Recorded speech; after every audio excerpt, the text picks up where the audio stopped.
We will now talk about a few miscellaneous topics related to cost of capital estimation. Here are the 4 items that we'll deal with: estimating beta and determining project beta, country risk, marginal cost of capital schedule, and flotation costs. First, estimating beta and determining a project beta. A firm's beta is used to estimate its required return on equity. And we saw this in the CAPM formula, where we said that the required return on equity is equal to the risk-free rate plus the beta times the expected return on market minus the risk-free rate. This was also called the equity risk premium or the market risk premium. The risk-free rate is based on the economy. The market risk premium or equity risk premium is also based on a given economy. The beta is a number that represents the particular stock, and this represents the riskiness of the stock. Beta is a measure of risk. Riskier firms will have higher betas. When we use the term equity beta, then we are talking about the beta of the stock. This captures both financial risk as well as business risk. Business risk is the risk associated with the regular operations of business, i.e. the risk of sales not being as high as we expected, or the risk of costs being higher than expected. Financial risk stems from the level of debt that a company has taken. Beta is estimated by regressing a stock's return with overall market returns. We will discuss beta in more detail when we cover portfolio management later in our course, but very simplistically, beta tells us about how a given stock price varies relative to the market. And since beta deals with variations relative to the movements of the market, we can calculate beta by doing a regression of a given stock's returns with the overall market returns. This might seem a little complicated, but don't worry about it too much. This is material that you will see at level 2. At times, we need to estimate the beta for a company or project that is not publicly traded. And what we are going to do in this segment is talk about how we can calculate the beta for a company or project that is not publicly traded. So we don't have the stock price. We cannot compare movements in the stock price with the market. So what do? The answer is that we use a method called the pure play method, which will be discussed in detail on the next slide. But first, some basic terminology. To use the pure play method, we have to identify a comparable company. This comparable company would be a publicly traded company where we know the stock price and where we can come up with the beta. We'll see these terms also: equity beta and levered beta. Equity beta and levered beta are synonymous. These are the terms that we actually have been using over here. When we talk about the beta of a stock, we are really referring to the equity beta or the levered beta.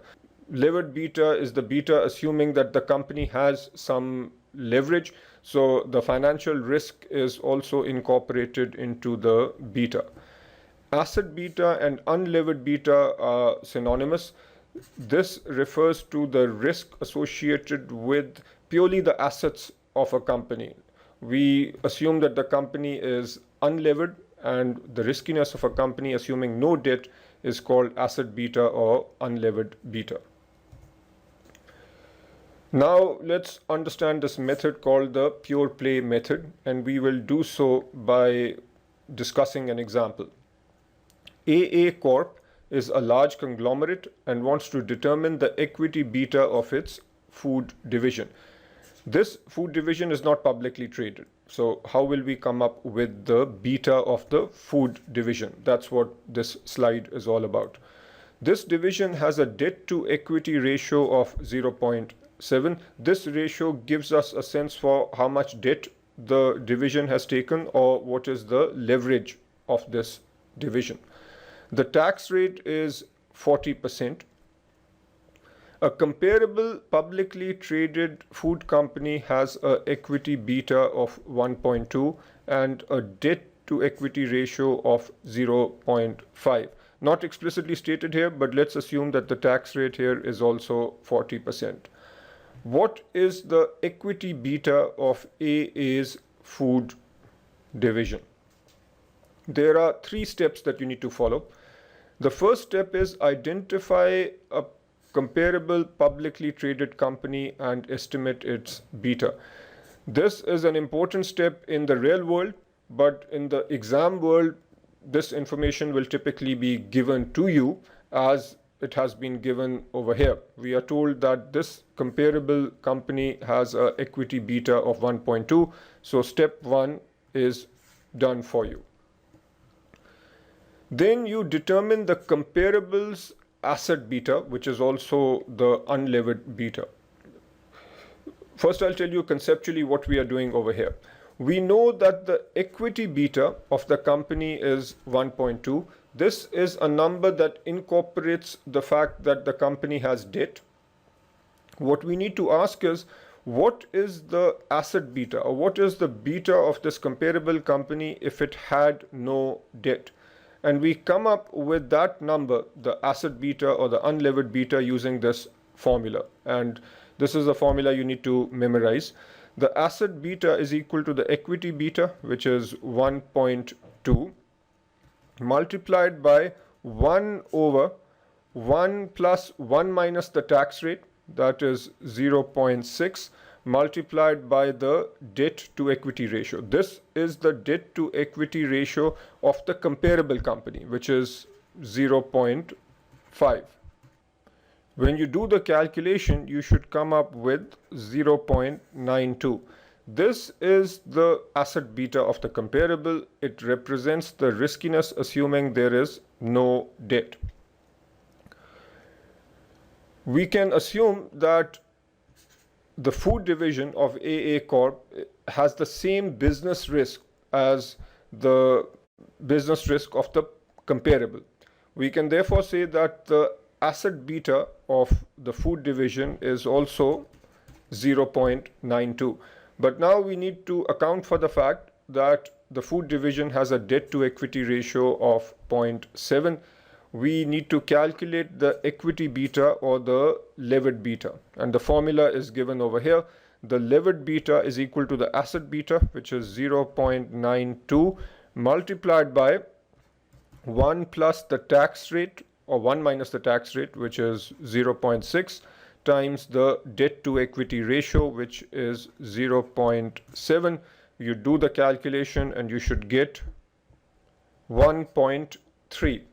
And it should make sense that the equity or levered beta for the food division is higher than the equity beta of the comparable, because the food division has more debt. It has a higher debt to equity ratio. More debt means more risk, and more risk means that it should have a higher beta. While not explicitly asked in this question, but you can now use this beta number to calculate the required return for the food division, and you would use CAPM for that. You could use the required return is equal to the risk-free rate plus the beta, which is 1.3, multiplied by the equity risk premium. Now I want you to do examples 9, 10 and 11. Some of these are a little long, but if you have understood the concepts discussed here, you should be able to do the examples. Next item, country risk. For companies in developing countries, we need to add a country risk premium to CAPM. Most of the discussion so far has been from the perspective of an investor in a developed market. If you are a US based investor and you are investing in an American company, then you can simply use the capital asset pricing model, which we have discussed. Required return is equal to risk-free rate plus beta into equity risk premium. You use this to come up with your required return. But what if you are investing in a developing country like India? Then there is risk involved associated with the developing country, and you need to add a premium for that risk. That is called the country risk premium. Notice that the formula that we have here is very similar to the regular CAPM formula. The only difference is this country risk premium. Just to give you a simple example now, if you are a US based investor, you would use the US based risk-free rate. Let's say that is 3%. And then let's say that the beta of a given stock is 1.5. You would have the expected return on the market minus the risk-free rate. Let's say that this premium is 6%.